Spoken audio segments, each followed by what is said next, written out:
organisasi sekolah agar apa namanya kegiatan pembelajaran bisa berjalan dengan baik, kemudian melibatkan warga sekolah yang lain. Nah itu kan kemudian melakukan pengawasan, kemudian koordinasi dengan unit yang ada di sekolah untuk membangun kerjasama yang kompak, ya kan. Nah kemudian melakukan evaluasi pendidikan sekolah secara komprehensif.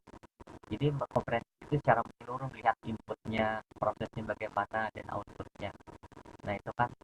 Nah sampai itu yang melakukan pengembangan, mempertegas pembagian urusan manajemen, kan ada kewenangan masing-masing menerapkan tata kelola pendidikan yang baik.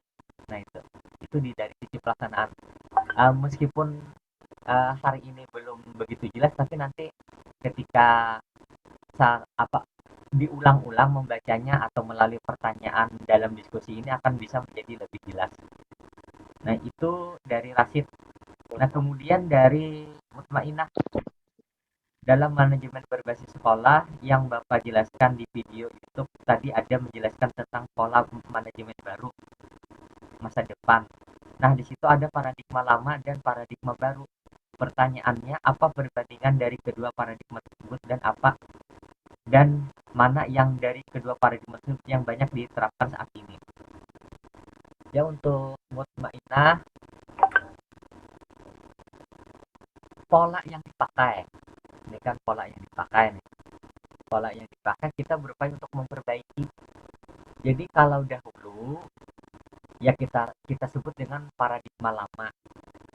Nah, kita ingin memperbaiki perbaikan-perbaikan kita itu merupakan dari apa yang kita sebut dengan paradigma paradigma baru.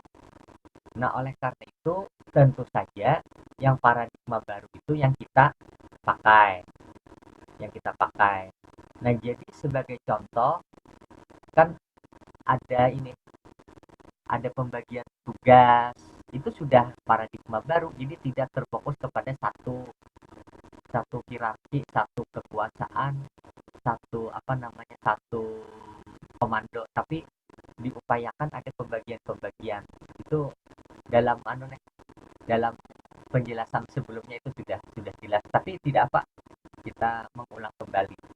Nah nanti si Mas Mainah bisa balik kembali, jadi perbandingan keduanya itu mana mana yang dari kedua paradigma tersebut yang banyak diterapkan. Jadi diupayakan memang yang terbaru, yang terakhir, yang terkini itu yang menjadi pusat kita untuk bisa menerapkan. Nah kemudian Mas Sarah ingin bertanya apa? Dia di materinya ingin yang Bapak kirim tadi ada mengenai tentang urusan-urusan sekolah yang harus didukung oleh MBS, yang dimaksud dengan urusan itu yang seperti apa. Dan pada poin pertama disebutkan pada urusan pokok MBS itu maksudnya juga gimana, apa urusan pokoknya. Ada urusan-urusan yang memang harus ditangani oleh pihak sekolah sendiri, tidak bisa ditangani atau tidak bisa diserahkan kepada orang lain. Contoh urusan uh, pembelajaran yang terkait dengan ekstrakurikuler misalkan, itu kan lah memang harus sekolah yang memiliki tanggung jawab. Kenapa jadi sekolah yang memiliki tanggung jawab? Karena sekolah yang tahu, karena sekolah yang tahu. Kemudian juga sekolah misalkan ingin melakukan pungutan dalam rangka membangun lokal yang memang sudah tidak memungkinkan lagi lokal yang ada. Berarti ada keuangan-keuangan yang harus dipungut, yang harus dimintakan kepada orang tua murid, kepada masyarakat sekitar mungkin juga. Nah itu tidak dilakukan oleh pihak yang ada di atasnya, dalam hari ini misalkan dinas setempat atau apa namanya instansi yang melindunginya, tapi karena memang itu urusan dari pihak sekolah yang ingin berusaha untuk memperbaiki, yang berusaha ingin bisa lebih maksimal melakukan upaya pengembangan manajemen yang di dalam hal ini adalah proses pembelajaran yang memang harus memerlukan lokal baru. gitu kan. Nah, lalu mereka melakukan upaya untuk memungut dana dari masyarakat gitu kan. Itu salah satunya. Nah, itu Maesara ya ingin mengenai tentang urusan-urusan, jadi ada yang harus diserahkan kepada pihak sekolah. Kemudian Nur Anissa, pada pelaksanaan MBS sekolah melakukan koordinasi unit-unit yang ada di sekolah. Maksudnya unit itu apa dan bagaimana sistemnya. Jadi unit itu ada misalkan koperasi satu unit, kemudian lagi ada ini apa namanya, eh, UKS, ada bimbingan konseling atau layanan khusus, itu unit-unit yang ada di sekolah.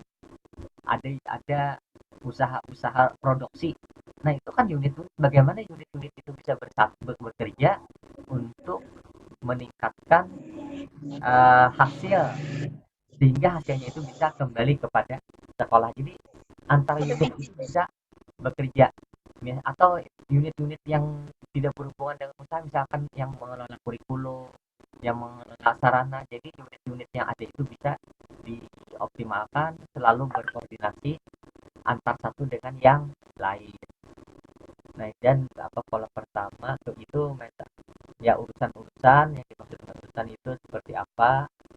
Nah, kemudian ya sudah ini Anissa tadi unit. Nah, kemudian si Ismah Amelia. Isma Amelia ingin bertanya, di arti MBS ada poin yang berisi tidak ada lagi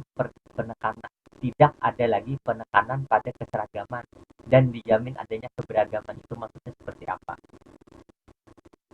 Ingin menseragamkan tapi tidak bisa antar satu sekolah dengan sekolah yang lain. Dengan MBS itu bisa ada upaya melihat keragaman dari masing-masing sekolah. Masing-masing sekolah itu punya keragaman. Kurikulumnya menampilkan kurikulum yang berciri khas tertentu, seperti untuk muatan lokalnya mereka menggunakan pemberian keterampilan untuk anak-anak, bagaimana cara membaca sirangan, bagaimana cara mengayam tikar. Nah, itu kanlah muatan-muatan yang diberikan oleh pihak sekolah kepada murid-murid mereka, dan tidak sama dengan sekolah lain. Sekolah lain mungkin ada yang lain. Mungkin kalau di sini adalah membuat kasirangan, tapi di tempat lain mungkin produksinya produksi trofi, produksi bertambak ikan dan sebagainya. Nah, itu kan tambahan yang memang berbeda. Nah, tetapi secara nasional tetap ada sama. Jadi ada kesamaan di bagian uh, muatan nasional, tapi di bagian lokal itu memang ada terjadi perbedaan-perbedaan. Perbedaan-perbedaan itu menunjukkan keragaman. Jadi berbeda itu bukan berarti bertentangan, tapi berbeda itu justru memberikan kesempatan untuk bisa mengembangkan kreativitas, ya. Nah, itu pertanyaan Ismah Amelia. Jadi tidak ada lagi penekanan pada keseragaman dan dijamin adanya keberagaman. Jadi dijamin masing-masing memiliki kreativitas itu. Nah, itu salah satu dari fungsi atau hakikat keberadaan MBS. Nah, sekarang kalau ada yang ingin langsung bertanya lewat Zoom ini kan, ini saya tutup dulu share-nya ya. Saya tutup share-nya.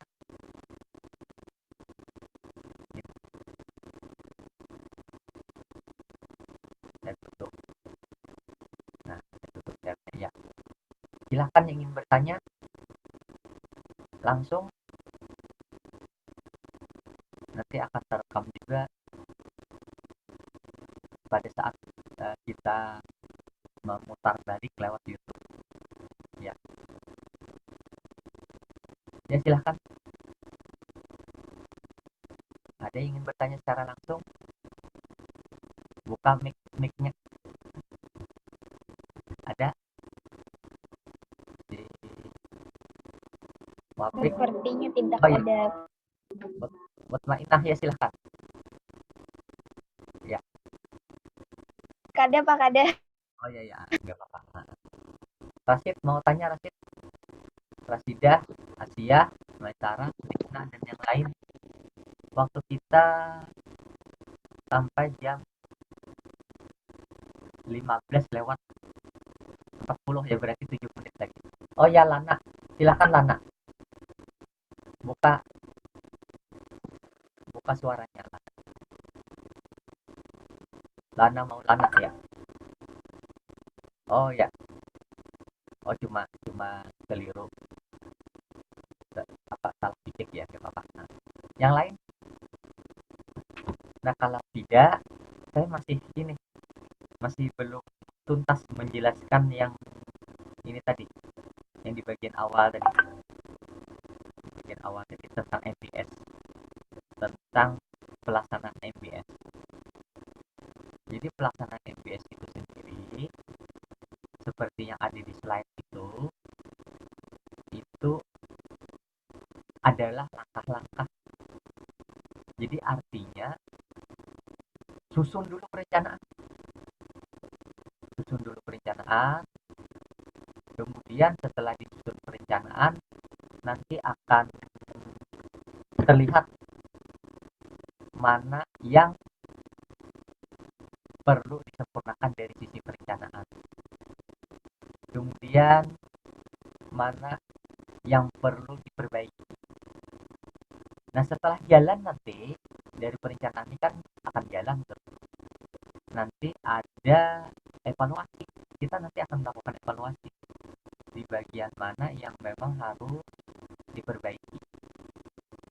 Ya, sepertinya kan kita ini karena masih belum bisa berkomunikasi dengan pihak-pihak sekolah, ya tentu tidak bisa memberikan uh, apa namanya, gambaran yang utuh tentang pelaksanaan MBS di sekolah. Tapi kalau di antara kita ada yang sudah bisa terjun ke sekolah, kemudian dia apa namanya, bisa mewawancarai pihak-pihak sekolah, itu akan tahu persis sejauh mana MBS itu dipakai di pihak di apa di tingkat sekolah. Tapi nanti akan saya coba menghubungi pihak-pihak sekolah, kemudian mungkin sekitar 3 atau beberapa menit pihak sekolah itu akan memberikan jawaban gambaran MBS di sekolah masing-masing. Saya upayakan itu nanti akan saya tayangkan keterangan-keterangan mereka. Tapi kalau ingin mencari keterangan lebih dahulu juga tidak apa, di setiap sekolah. Ya silahkan, kalau ada lagi ya, di Lana nih tangannya masih masih belum diturunkan. Tidak. Kalau mau bertanya sekaligus saja Lana ya. Nah, yang lain silahkan isi ini daftar hadir ya. Daftar hadir yang jadi di chat itu langsung aja hadir-hadir gitu. Lana mau Lana hadir. Jadi nanti akan saya lihat, akan terekam di apa di kolom. Ya silahkan, silahkan isi daftar hadir sambil menunggu kalau ada yang ingin bertanya. Ya silahkan. Pak, izin Mau? berbicara, Pak. Oh ya Berarti silahkan Rasid. Rasid ya. yang dapat oleh simpulkan dari penjelasan Pian yang di pelaksanaan MBS tadi, Ya. Itu ada perencanaan. Nah, kesimpulannya ada perencanaan, ada pelaksanaan, dan ada evaluasi. Iya. Ya benar. Nah, berarti tinggi itu ya loh Pak, kesimpulannya yang dapat kalian tangkap dari penjelasan Iya, Pian. itu. Jadi jadi kalau kita melaksanakan MBS intinya adalah harus ada perencanaan. Harus ada perencanaan. Nah, jadi dari itu nanti akan terlihat bagaimana kita bisa melaksanakan MBS itu dari perencanaan yang ada. Nah, tapi nanti akan ada lagi pembahasan evaluasi MBS, pengawasan MBS akan ada. Tapi sebelum melaksanakan tentu harus ada perencanaan. Gitu. Ya yang lain, bagus pertanyaan Tasik supaya memotivasi kita untuk lebih memahami, supaya lebih memahami gambaran MBS secara keseluruhan. Silahkan yang lain. Ada lagi?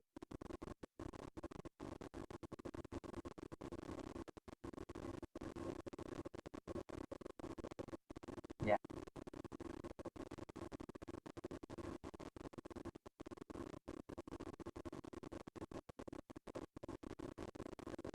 Gimana Rashid, sudah cukup?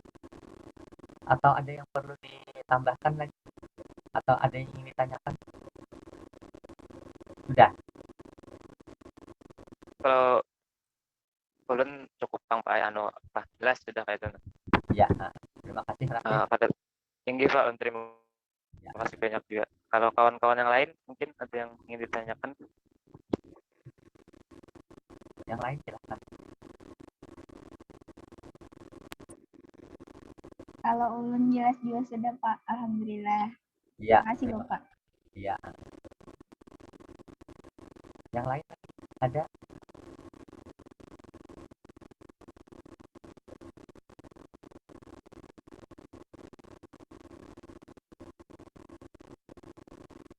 Yang bertanya secara tertulis tadi kan sudah dijawab. Jadi kalau ada yang kurang jelas boleh aja tanyakan kembali. Jadi nanti bisa aja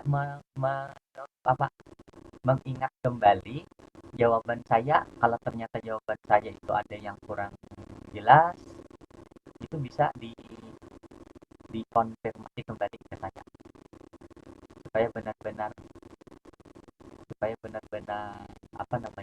jelas apa yang kita pelajari di materi-materi. Yang mengisi chat baru 21. Nah, masih orangnya kan ada 29. Nah, waktu kita sudah habis. Jadi silahkan isi chat, saya tunggu.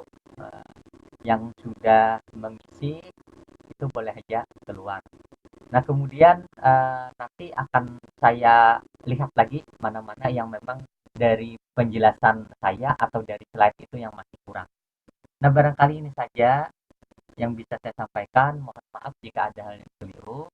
Memang kita harus berulang-ulang ini mengkaji karena tidak bisa secara spontan, secara singkat kita paham dengan materi yang ada. Demikian, subhanallahumma wa bihamdika, asyhadu an la ilaha illa anta. Assalamualaikum warahmatullahi wabarakatuh. Waalaikumsalam warahmatullahi wabarakatuh. Terima kasih Bapak. Terima kasih Bapak. Terima kasih Bapak. Terima kasih Bapak. Ya, silakan. Terima kasih Pak. Yuk.